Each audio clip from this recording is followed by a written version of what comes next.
What's going on YouTube? The Lexus GX has been a favorite of people who preferred more of a classic and rugged luxury experience for a long time. But it had also been 13 years since the last major redesign, meaning it was definitely long in the tooth. Until now, with this all-new generation. Oddly enough, there's also an SUV in Toyota's lineup with essentially the same exact story, the recently redesigned Sequoia. Although they aren't exactly the same size, they do share the same tough body-on-frame platform, the same dedication to luxury, and, surprisingly, the same price tag. So, which tough Toyota SUV is the best pick for you? Let's go ahead and find out.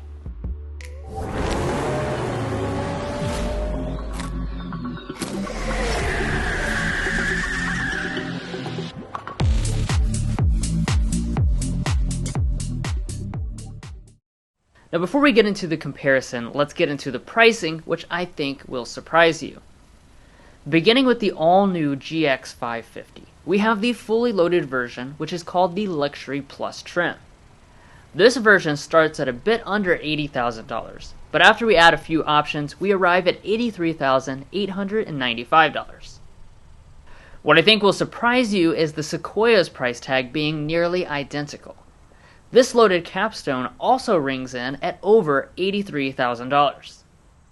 By the way, if you want to get the best price in your local area on new vehicles and see invoice pricing information, make sure to check out carconfections.com/newcarquotes. A link is in the description if you're interested. So with prices that are only $200 apart, let's get into this objectively scored comparison. We will start off with the outsides, which are obviously going to be quite different. One thing that is the same though is that both of them have large grills and very premium full LED lighting, but otherwise all the details are different. The Sequoia Capstone goes for a classic luxury look with lots of blingy chrome throughout, while the new GX looks tougher. Speaking of toughness, both these SUVs are body on frame and can certainly handle going off the beaten path, with 8.7 inches of ground clearance. Of course, if off-road performance is your number one priority, then the TRD Pro and Overtrail models will be more suitable than these luxury specs. One small detail to point out is that only the Toyota has dynamic turn signals. Heading on around, both include large multi-spoke 22-inch alloy wheels, which look nice against the boxy profiles. And this would be a great time to mention how they size up against each other. Even though they share the same basic platform, lengthwise we have a full-size SUV and a mid-size SUV. We will see how this impacts interior space later in this comparison, but for now, just know that they are separated by about 10 inches. As we move to the back, both continue to reflect boxy designs, punctuated by squared-off LED taillights. Functionally, it's the Sequoia that can tow more, with the Capstone 4-wheel drive coming in at nearly 9,000 pounds, versus 7,800 pounds in the GX Luxury Plus. Now as far as some other luxury features, both have fully loaded mirrors. And they both also have the latest safety packages, which include every single active safety system as standard equipment. Only traffic jam assist is optional on the Lexus. Warranty-wise, both have reputations of being bulletproof, but if you do need to utilize them, the Lexus has the longer one for both basic and powertrain. As cool as the exteriors are, we still have some super luxurious interiors to explore. But first, if you're new here, we're brothers, and we've been reviewing cars since we were 12 and 16. We may be young, but we love cars. And we'd love for you to subscribe to be a part of our Car Confections family. Let's learn a lot, have some fun with all the latest cars. So walking up to the vehicles, both are obviously going to have smart entry systems to unlock the doors. And the new GX has power deploying running boards, just like the Sequoia. Now checking out the interiors themselves. As you can see, both look luxurious and have boxy design themes. In the Capstone, we have a lovely two-tone black and white semi-aniline leather interior, which is the only way you can get this trim. As far as the seats themselves, they are both heated and ventilated with memory functions and plenty of adjustments, although I am surprised to see only two-way lumbar on the GX. The Lexus fights back though by having massaging abilities for both front seats, which is something that the Toyota doesn't offer.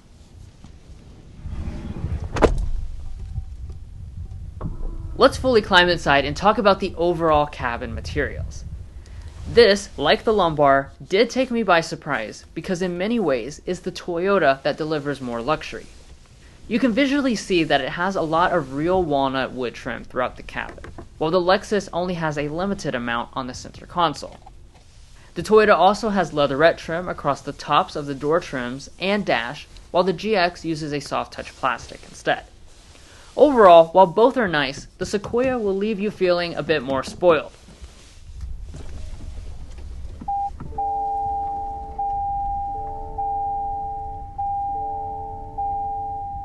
Now after we start them up, you will be greeted by two 12.3-inch displays that get different graphics. And when you look up, there are also vivid head-up displays projected out the windshield. As $80,000 SUVs, we also have the expected rain-sensing wipers and power-adjusting steering wheels with heating. Now, the next major area to evaluate is interior storage, where we have some big differences. First of all, to be clear, our Lexus has the optional cool box refrigeration system, something that Toyota doesn't offer, but it does eat into the space. But even if the GX had the normal console, the Sequoia is still offering more space, with a wide and deep center console, plus more space in front of the shifter. Speaking of shifters, going against the trend of electronic shifters, both SUVs actually have traditional ones. And when you shift into reverse, they both display 360-degree camera systems. Resolution and angle selections are top-notch. For the climate controls, we do have some differences. While they have the same number of adjustments, the Lexus comes with the Climate Concierge system, which automatically decides things like the heated and vented seats and the heated steering wheel. Alrighty, that brings us to the audio systems, so let's sample them.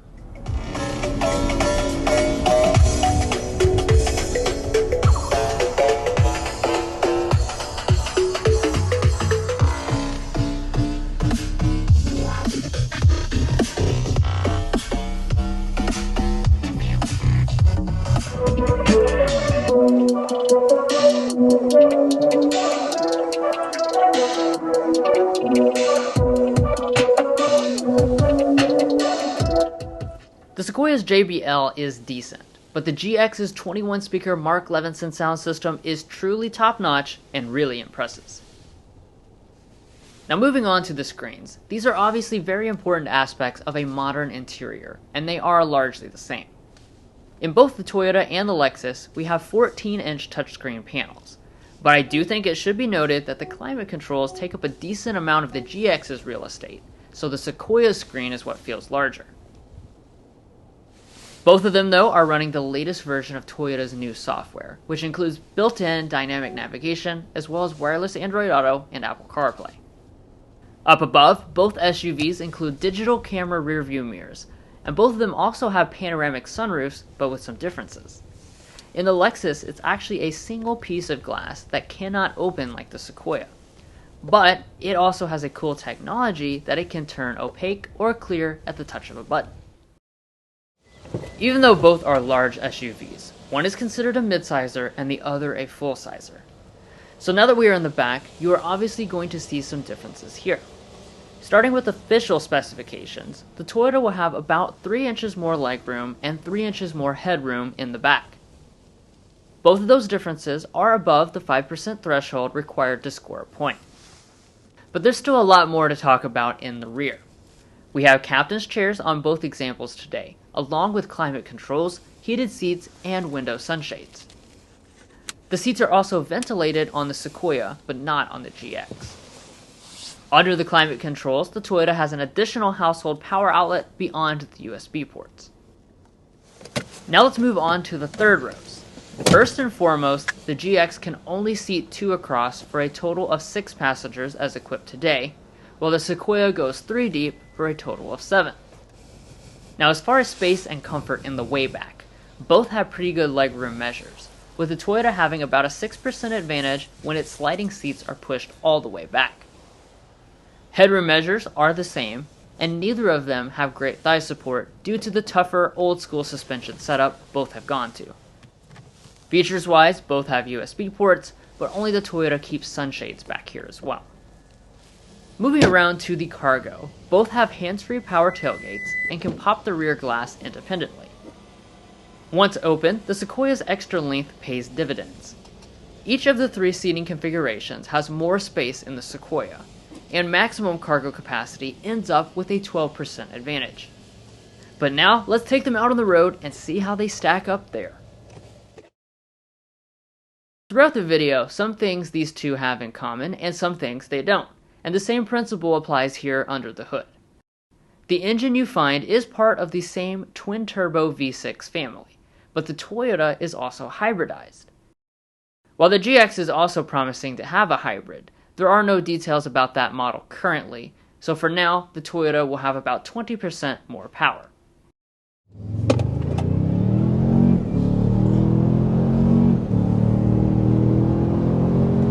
All right. There's a little bit past 60 miles an hour. Wow.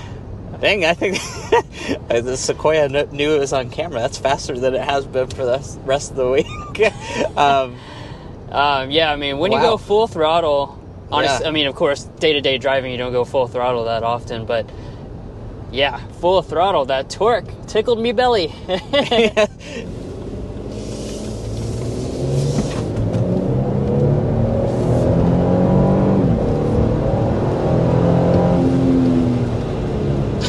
All right. Nice. Yep. That was an acceleration up to 60 miles per hour. Now, of course, like we were saying at the spec dump, one of the huge changes with this new generation is that we've ditched the old V8 and we switched to a twin turbocharged V6. To remind you what that is, 3.4 liter twin turbo V6, 349 horsepower, 479 pound-feet of torque. So those are big jumps in terms of power and especially torque. So power is going to be about 50 horsepower.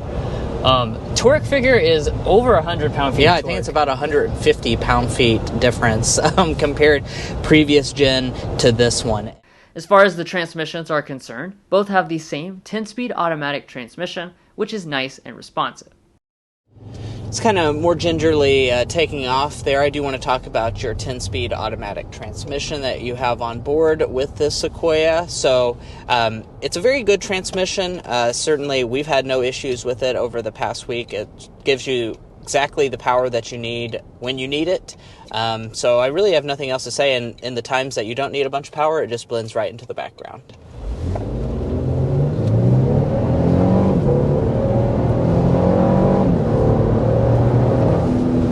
There we go. Pretty nice. Like I said, you really feel that torque push you back in the seat. Now, let's talk about the other aspects of the powertrain. We also have a modern transmission to go with this new modern engine. It's a 10-speed automatic. But perhaps as important as power and responsiveness is ride quality. Both models are using adaptive dampers, which isolate out the largest imperfections very well. They are still body-on-frame SUVs though, so the smaller vibrations will find their way into the cabins. Now as we go over some of the bumps in the road, I think this would be a good time to talk about the ride quality, of course. So to be clear, you do have an available rear air suspension and adaptive suspension option that you can choose on your upper trim levels. We don't have that option, so this is the standard suspension that's shared with the rest of the lineup here in the Capstone. And, it's a good arrangement. This feels roughly in line with most of the competition. It has a kind of a more traditional truck feel.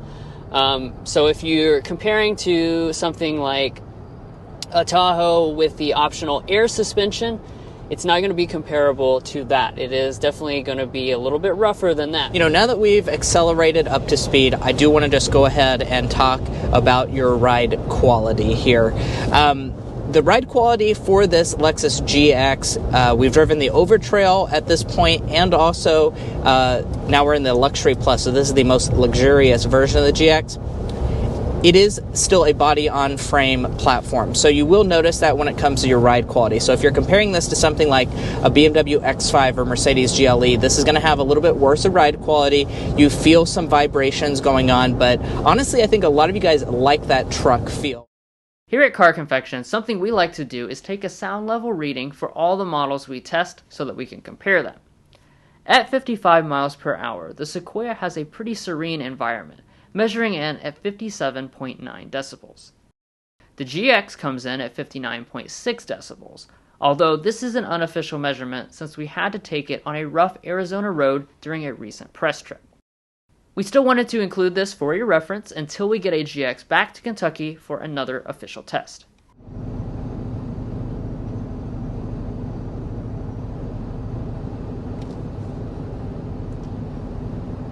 Alrighty, so it looks like the lowest we're getting here is 58.7 decibels.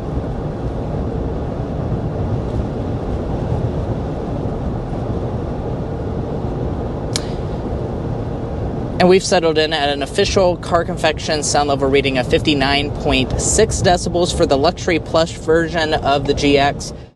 Finally, when it comes to fuel economy, even though the Toyota's hybrid system is designed for power more than efficiency, it still wins over the traditional non-hybrid GX. Lexus estimates that all GXs will get 17 combined on premium fuel, while the Sequoia does 20 combined on regular fuel. Alright, so that is the end of our kind of sibling rivalry between these two. But let's go ahead and talk a little bit about who should be your winner. So I think the GX should be your winner. If you value maybe a smaller, more maneuverable off-road package, because obviously it's a very capable SUV. Another thing that is a big benefit of the GX is that Lexus prestige as well as the dealership experience is certainly going to spoil you more than a Toyota dealership. And then third, you have some additional luxury features. So massaging seats, the Mark Levinson sound system, which is excellent, and that cool panoramic sunroof. Now, the Sequoia, on the other hand, should be your choice if you need the biggest amount of space. It does have more room than the GX. It also has a more powerful engine with better fuel economy, so that's something to keep in mind. Now, also, I do want to just point out that the GX will have an upcoming hybrid model, so keep that in mind, but it's not available just yet. And the Sequoia does have a few extra bougie touches in the rear for the occupants, like ventilated rear seats. But guys, that's where we're going to leave off on this comparison. We want to know your thoughts down below. Are you taking the GX or are you taking the Toyota Sequoia? Let us know below. Also, if you're looking to buy either of these products, we would encourage you to go to carconfections.com/newcarquotes. Now, why you do that is because we have a tool on our website that connects you with local dealers in your area to get you the best price on your new vehicle. It's also going to give you access to invoice pricing information, which is a great tool for dealer negotiation. A link to that is provided in our video description. If you're already a part of our family, thank you so much for your continued support. And if you're not already, we would encourage you to hit that subscribe button down below, because by subscribing, you're going to stay up to date on the latest car content. Additionally, you're going to help us to make better content. So please hit that subscribe button down below. We'll catch you next time as we sample more of the latest automotive delicacies.